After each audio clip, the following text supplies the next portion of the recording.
Olá, boas-vindas a mais um episódio do podcast Isso Não É um Problema de Comunicação. Olá, pessoal, tudo bem? Eu sou a Lilian Doriguelo, estou aqui com a minha companheira Vivian Rio Estela.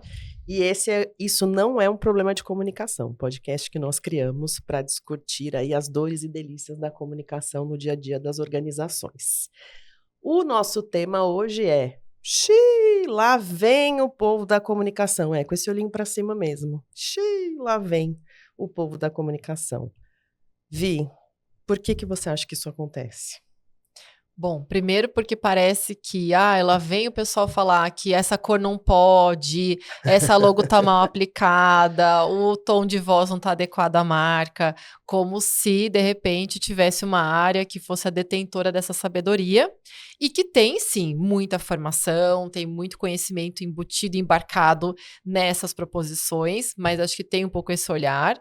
E, ao mesmo tempo, parece que é alguma coisa assim, só perfumaria, ela vem só fazer isso. E a gente tá aqui para falar que não é só a cor da logo, que não é só a aplicação da marca, tem muito mais coisas que a gente deveria ser, olha, que bom que o pessoal da comunicação veio, e não lá vem o pessoal da comunicação, né, Lília? Total.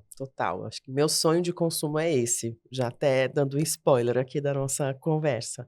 Meu sonho de consumo é esse, que quando a gente chegue, ou quando tem esse contexto, as pessoas falam, ai, que bom, chama lá o pessoal da comunicação, sabe? Porque muitas vezes a gente é visto, além dessa questão da perfumaria que você traz, como o ditador de regras, como o cavaleiro do apocalipse, já escutei muito isso, lá vem o cavaleiro do apocalipse, o advogado do diabo e coisas assim, mas na verdade a gente tem não só a visão de um todo, que determinadas áreas isoladamente não têm, então a gente tem informações privilegiadas nesse sentido de antecipação. A gente tem um painel de controle, como eu brinquei em episódios anteriores, né? Que a gente consegue ver o tráfego aéreo, mas espera, a gente vai falar de um investimento numa fábrica enorme, mas tem um processo de demissão grande aqui acontecendo, essa rota aí não vai dar bom. Vai ter uma colisão. Então, o fato de a gente ter essa visão faz com que a gente pareça negativo, reativo durante as conversas, durante as reuniões, mas, na verdade, é antecipação e é um olhar de gestão da reputação, não é? E um olhar cuidadoso também. Tem um caso que eu já te contei nos bastidores, vou contar aqui para quem está assistindo, que foi de uma empresa, eu estava numa unidade da empresa, e uma pessoa no almoço me contou assim, agora está numa moda aqui na unidade, de cada equipe, a sua liderança faz uma camiseta da equipe com uma cor. E a logo da marca, né, da empresa. E aí começou, você tem azul? Eu tenho a vermelha. A minha é verde. E não é sobre as cores, é sobre o que representa a gente começar a colocar equipes com camisetas com cores distintas. O que isso vai segregando aquilo que a gente já ouve muito. Aqui tem silos, as áreas não se conversam. Gera uma ciumeira muitas vezes. Você viu? A camiseta daquela área tem um polo diferente. A nossa é uma camiseta golinha normal. Então, começa a se criar um ambiente, muitas vezes, de pequenos conflitos, divergências, por causa de cor de camiseta e ações que sequer a comunicação sabe. Que as áreas, claro, têm a sua autonomia, tem lá seu orçamento, mas que tal consultar? Que tal verificar? E não só sobre a cor, assim, será que é camiseta? Será que a gente não podia fazer um outro tipo de ação que criasse um senso de coletivo maior do que segregar numa unidade tantas áreas que têm interação entre si? Então, acho que isso é um exemplo que parece simples, parece que é aquela casquinha do ovo, assim, sabe? Bem superficial, mas que tem muito a ver com uma potencial crise que pode surgir dessas áreas que não se falam, de erros que acontecem entre áreas que eu não quero falar, porque o pessoal da camiseta vermelha, aquele pessoal da camiseta azul, e isso vai gerando meio que um caldeirão que pode explodir. Você vê muito isso também, que parece uma coisa tão pontual, mas que virou uma super crise, realmente, muitas vezes uma crise que extrapola os muros da empresa? Com certeza. Tem iniciativas que são super bem intencionadas, muito bem intencionadas e genuinamente pensadas para reforçar o clima, reforçar o engajamento, mas ela precisa ser pensada num todo.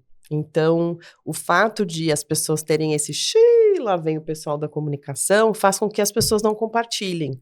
E ao não compartilhar, todo esse quadro, esse painel de controle fica comprometido.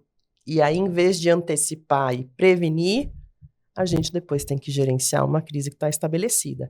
Nesse seu caso que você traz, a gente está falando de uma crise interna, que pode reforçar os silos, como você falou, criar fissuras nessa cultura que já está com algumas questões, porque o senso do coletivo foi com Deus, pelo que você conta aí. Então, acho que tem várias camadas no quesito comunicação interna, no quesito cultura, né? E o que isso pode trazer. Mas isso pode atravessar os muros da organização e muito bem virar um post. E aí, o que vai ser dito fora desse contexto organizacional, basta um clique, né, para essa história ir para fora. Então, tanto que a gente fala que não existe mais comunicação interna e externa, né? Não existe mais, e a gente já fala isso há bastante tempo. Então, basta um clique, basta um post, para que isso tome outras proporções.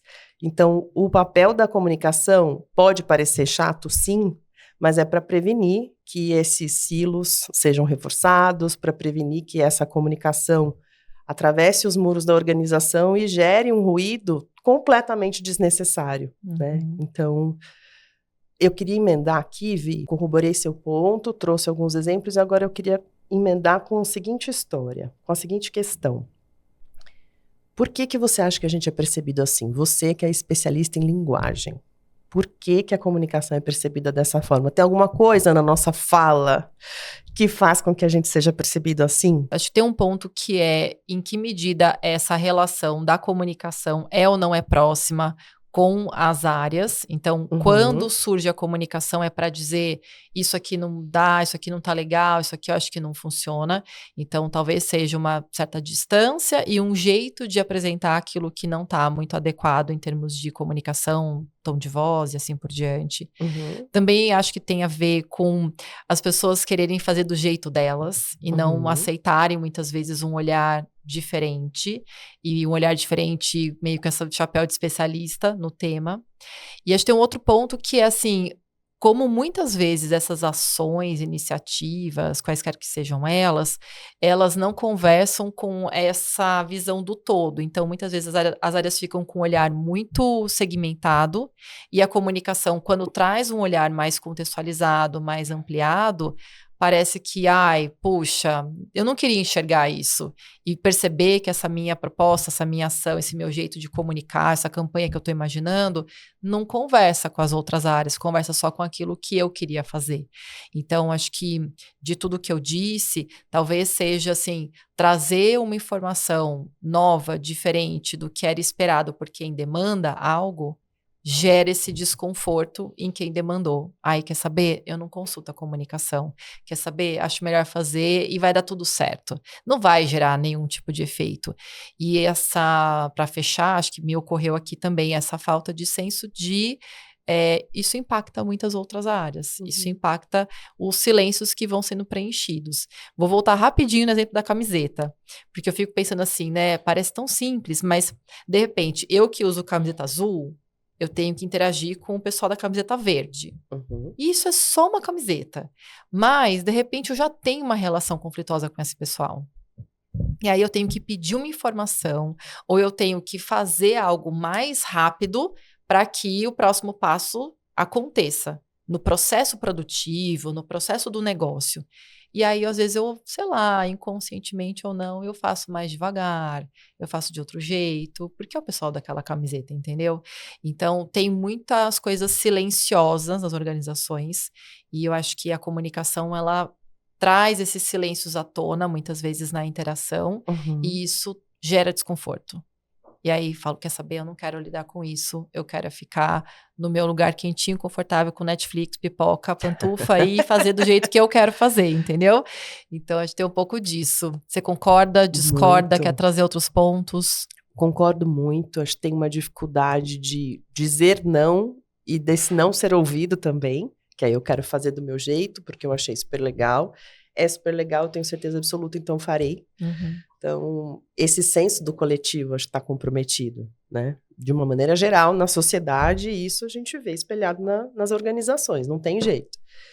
E tem também um dado que eu acho interessante a gente pensar, que é, quando a gente olha lá para James Brunick, grande especialista das relações públicas e da gestão de crises, ele fala que existem 2 tipos de crise, basicamente, tá? Simplificando muito a teoria dele.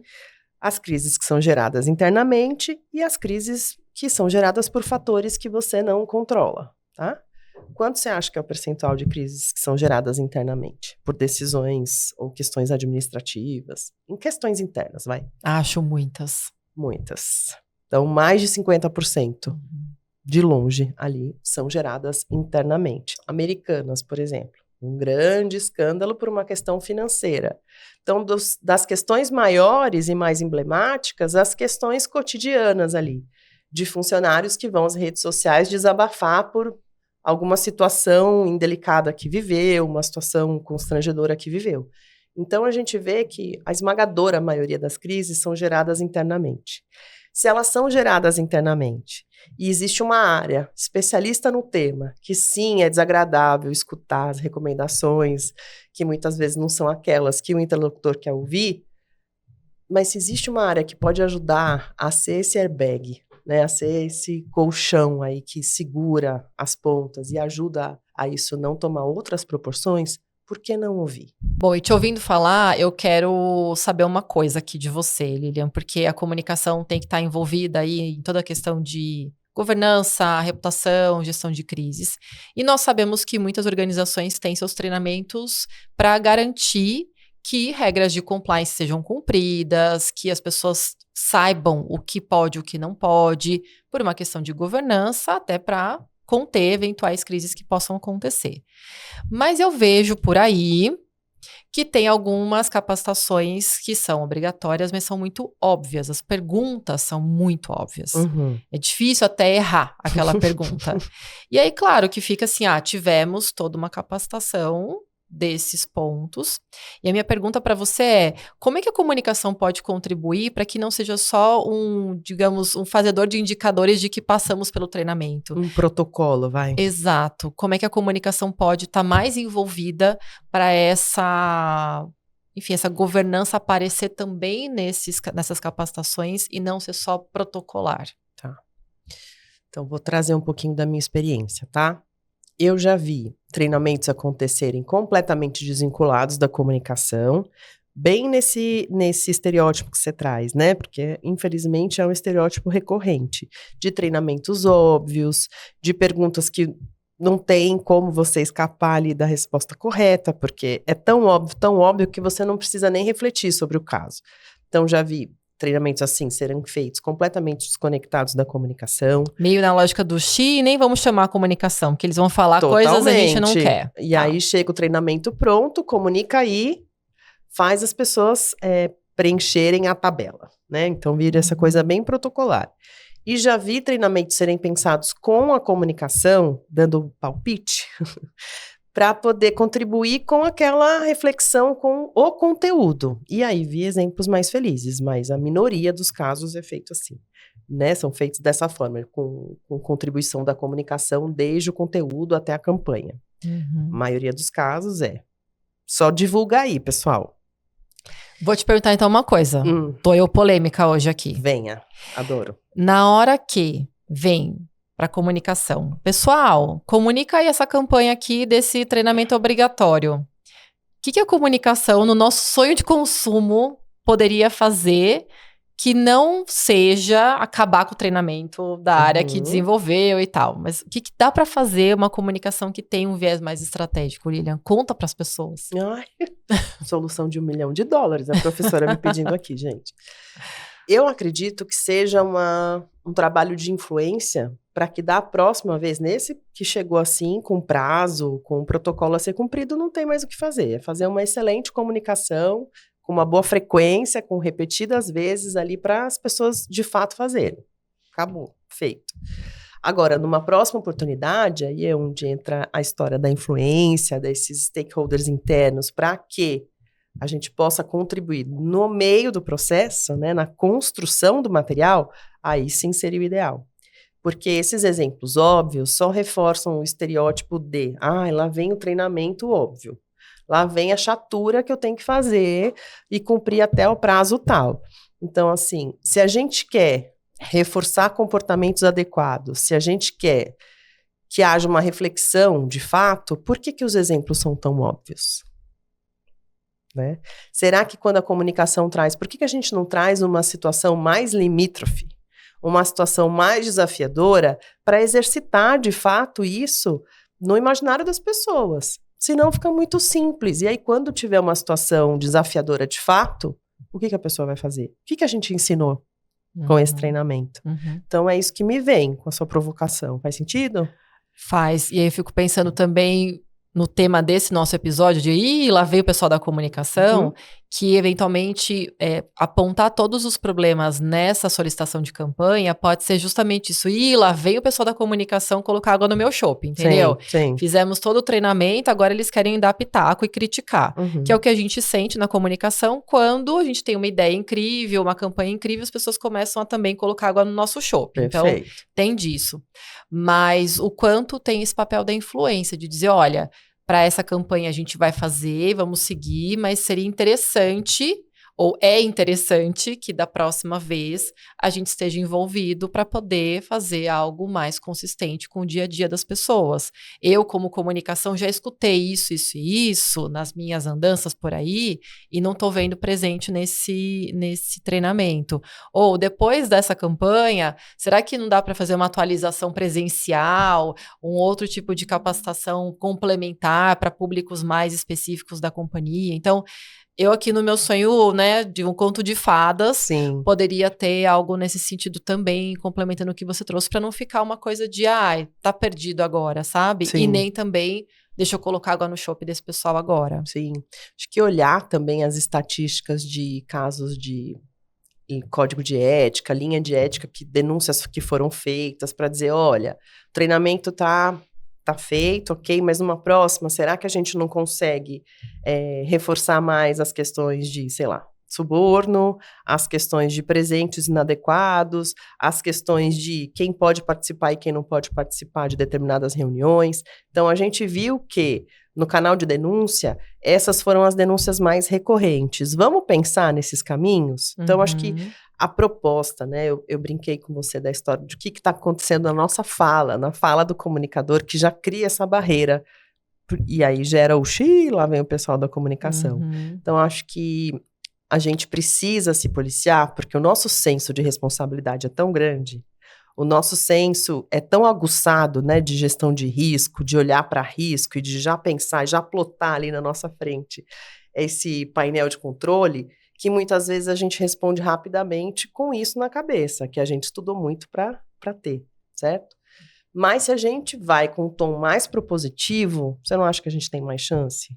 Com certeza. Isso vale não só para comunicação, mas para qualquer pessoa nas empresas. Eu tenho reforçado isso, assim, a gente propor mais, porque criticar, as pessoas se fecham. Não quero ser criticado, não quero ser apontado, não quero que uma pessoa de outra área que não sabe do meu dia a dia venha falar coisas que eu já parei para pensar e eu não tinha olhado para esse aspecto, esse detalhe. Então, a proposição, ela faz com que eu te diga, olha, isso aqui não me parece o caminho, mas o caminho me parece tal.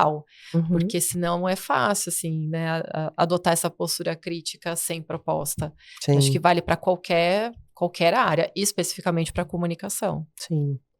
Voltando na tua pergunta anterior, né, o que a gente pode fazer para o treinamento não ser perdido? Acho que depende muito da circunstância também e da estrutura organizacional. Eu te respondi pensando em experiências de multinacional que eu já vivi, que vem o pacote pronto do global, acabou, Inês é morta. Às vezes só traduzido, né? Só traduzido, e às vezes você não tem ingerência nem sobre a tradução, que muitas vezes é problemática, né?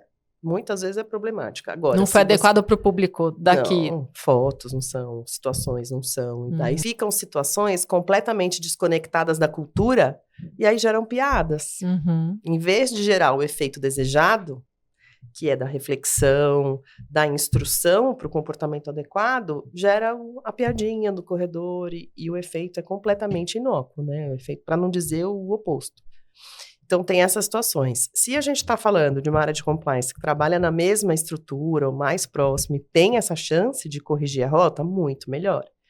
Mas eu fui te ouvindo e pensei nessa proposição de vamos olhar os dados, que a gente não faz isso também na loucura do dia a dia, enfiado lá em milhares de tarefas, ninguém aqui está crucificando ninguém, como a gente reforçou várias vezes, mas de fato, o quanto que a gente olha para os dados para fazer essa proposta? Talvez a gente seja mais bem ouvido também, não? Ah, com certeza. É a tal linguagem do negócio, porque senão a gente fica, às vezes, apontando coisas que parecem para os outros só um detalhe, mas quando a gente fala a linguagem do negócio, isso transforma bastante. Agora, fico pensando também, assim, falando sobre essa questão de estilo, vem o pessoal da comunicação, o quanto tem também jogos de negociação que tem que acontecer para que, eventualmente, um comunicado para, sei lá, para a imprensa saia de uma certa forma, que converse com comunicação jurídico e a direção da organização, como muitas vezes a comunicação não é chamada para essa conversa, como ela está muitas vezes nos comitês de gestão de crise, mas na hora da decisão, de fato, a gente não está ali para decidir junto. Sim. Então, tudo isso ainda é presente em pleno 2026, né, Lilian? Muito, muito. Tem níveis e níveis de maturidade das organizações, com certeza, nesse quesito. Então, tem empresas que já chamam a comunicação para essa decisão, empresas mais maduras, e tem empresas que não, que as decisões são tomadas e os problemas nascem internamente, como a gente falou, e depois vem a comunicação chamada às pressas para remediar. E aí é remediar, porque não houve um planejamento, né? Então, isso é muito, muito presente. Mas eu fico aqui ainda pensando se tem alguma coisa, professora, na linguagem que a gente possa fazer diferente para transformar, para ressignificar esse lá vem o pessoal da comunicação colocar água no meu chope, para vamos chamar o pessoal da comunicação porque eles têm um olhar super afinado, eles vão saber dizer se tem alguma casca de banana aqui para a gente não escorregar. Eu não quero cair numa lógica da habilidade comunicativa em si, mas também acho que tem um ponto da gente trazer mais os porquês. E quer seja o porquê da cor da camiseta não poder ser a da sua cabeça, ou do porquê esse tom de voz não combina com o tom de voz da marca como um todo, ou que seja, esse formato não combina mais com o momento que a gente vive. Mas por que isso está acontecendo? Quais são os argumentos? Eu vejo alguns participantes de cursos que são de área de comunicação e que são voltados para a escrita e tal, eles falam, eu vim aqui buscar argumentos, porque eu quero ter argumentos para falar com a minha liderança, com a minha chefia, enfim, por que não dá mais para fazer newsletter desse jeito? Por que não dá mais para escrever o post desse jeito?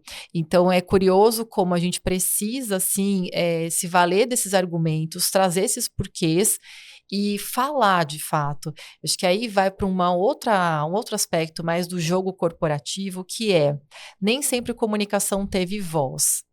Outro dia eu ouvi uma máxima muito boa, assim, quando comunicação era tudo mato, e a gente só podia mandar um malote para mandar as informações para as pessoas. Que coisa linda. Né? Tá vendo a imagem na minha cabeça do malote, do telex. Então, quando era tudo mato, a gente era, assim, detentor desses canais muito rudimentares. Tanta coisa mudou em, 30 anos, 35 anos de comunicação. Então, a gente agora é visto de forma mais estratégica e ainda tem um caminho bastante longo para percorrer. Mas é interessante a gente ver, assim, é uma área que não teve muita voz por muito tempo, precisa se apropriar dessa voz e desse reconhecimento de ser estratégico e dizer coisas. Não dá para dizer assim, não é só uma cor, vamos só mudar essa cor? Acho que na linguagem tá aí. Gente, não é só uma cor.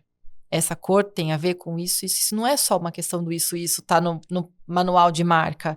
Isso talvez desconecte as pessoas, talvez crie mais muros entre as áreas. Então, trazer mais os porquês e além daquilo que parece tão superficial e adentrar no profundo que a gente sabe, é capaz de ver, de enxergar, mas de levar adiante nessas conversas. Entendi. Me parece isso, o que te parece? Faz todo sentido. quero fazer um exercício prático com você. Você me ajuda? Ajudo. Veio aqui na cabeça agora, fora do roteiro, ó. Já vivi isso algumas vezes, tá? Então, tenho a empresa, a marca consolidada, muitos anos de estrada, com um tom de voz mais sério, mais pro sério do que pro divertido e fun, assim. E aí vem uma demanda do time de marketing, por exemplo, querendo que as respostas das redes sociais sejam muito mais descoladas, com memes, piadinhas e muito mais divertida, muito mais atual, inclusive a linguagem. Mas, como diria minha avó, ela não orna muito com o que a empresa é, com o que aquela marca representa. Como eu poderia dizer isso de uma maneira construtiva e propositiva, professora? Bom, tem várias respostas possíveis. Acho que uma das respostas possíveis é: olha, entendo que a área de marketing tem esse olhar e é super legal, realmente funciona em muitos canais e muitas marcas. Agora, eu converso, e aí eu como comunicação, né? Converso com o pessoal da área tal, área tal, área tal. Isso aqui não conversa com eles. Então, talvez a gente vá fazer isso para falar com 40 pessoas e não com 350. A gente quer falar com quem? Então, o que eu quero dizer com esse exemplo aqui improvisado Sim. qual é o alcance que a gente quer ter, trazer números de alcance e, ao mesmo tempo, mostrar que você sabe que tem uma conexão ou não com aquelas pessoas. Eu, recentemente, fiz um trabalho com um grupo de comunicação de uma empresa que é bem esse perfil, super sério, bem técnico e tal. E tinha um dilema, que era, a gente quer que as pessoas leiam mais os nossos comunicados. As pessoas não estão lendo, as pesquisas mostram isso e tal. Tá. Bom, aí eu falei para elas, olha, a gente tem esse espectro de tons de voz. Qual que vocês se encaixam? Não, a gente é mais sério mesmo, tá? A gente não quer mudar o tom de voz da empresa para comunicação interna, inclusive. Não é nem sobre, tá na Nem é rede sobre social. redes sociais. Exato. E aí a gente construiu juntas o seguinte, de repente colocar um reloginho de tempo de leitura para aquele comunicado, colocar algumas palavras em negrito e cores da própria marca naquele comunicado e mudar aquele cabeçalho com uma imagem, pode trazer um pouco mais de leveza sem sair do tom de voz formal e técnico. Então, tentar ver assim, qual é o recurso que traz um pouco mais de ou leveza ou conexão e que ao mesmo tempo não descaracterize aquele tom de voz. É isso, é não descaracterizar, né? Então a gente pode inovar no formato, pode inovar em muitas coisas, mas não pode descaracterizar aquela marca, a expressão daquela marca, certo? Eu atendo muita empresa pública. A empresa pública tem muito esse dilema. Sim. A gente não pode mudar porque tem um alinhamento de atendimento ao cidadão, de responsabilidade esse atendimento. E aí, às vezes, vem o pessoal da comunicação e diz assim, não, a gente tem que criar uns vídeos na rede social para o pessoal entender o que a gente faz, porque serviço público é essencial e tal. Eu falo, tá, vamos fazer o vídeo, mas não precisa ser. E aí, galera, tudo bem? Não, você pode fazer num tom que condiz com a sua marca, que vai falar com o cidadão, e o cidadão é capaz de entender de um jeito, não é o formal rebuscado, mas de um jeito formal, claro, informativo, sem ser, e aí, galera, todo assim, deixando bem marcado, estereotipado, mas é isso, a gente precisa entender que dá para se valer, e aí a gente falando comunicação, dá para se valer de novos formatos, novas estratégias, sem descaracterizar o tom de voz da marca e, ao mesmo tempo, atendendo as demandas dessas áreas que querem aparecer, ou que querem informar, ou que querem dizer coisas diferentes para públicos diferentes. Mas para não virar essa história de, ixi, lá vem o pessoal da comunicação falar que tem que fazer vídeo engraçado, ou tem que fazer conteúdos divertidos, vamos achar o meio do caminho, né?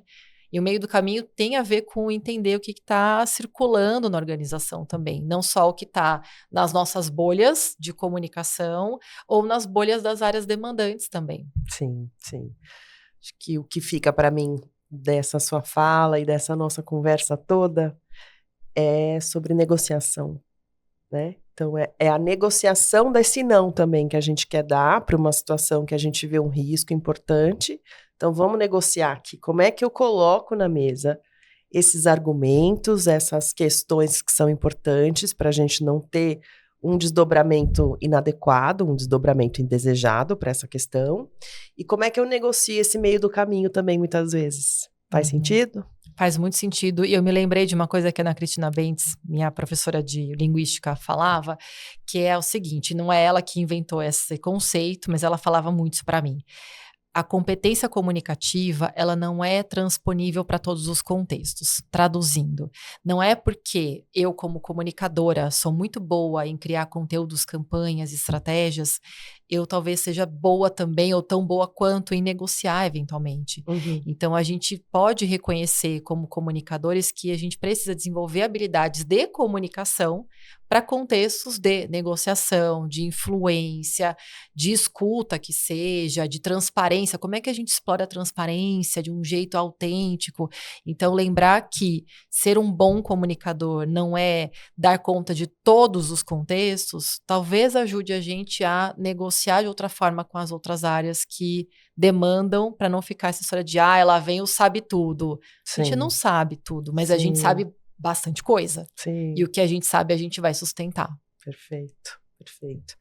Isso é o que fica para você do episódio de hoje? Para mim é o que fica, eu quero também que fique para as pessoas, mas a gente também quer saber o que as pessoas têm a nos dizer, né, Lilian? Com certeza, com certeza. Então conta pra gente, por favor, o que vocês pensam sobre essa questão do lá vem o pessoal da comunicação com o olhinho para cima.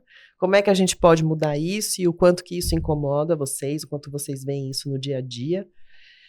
E até o próximo episódio. Vamos lá? Até o próximo episódio de Isso Não É um Problema de Comunicação. Ou não somente um problema de comunicação. Até lá. Até.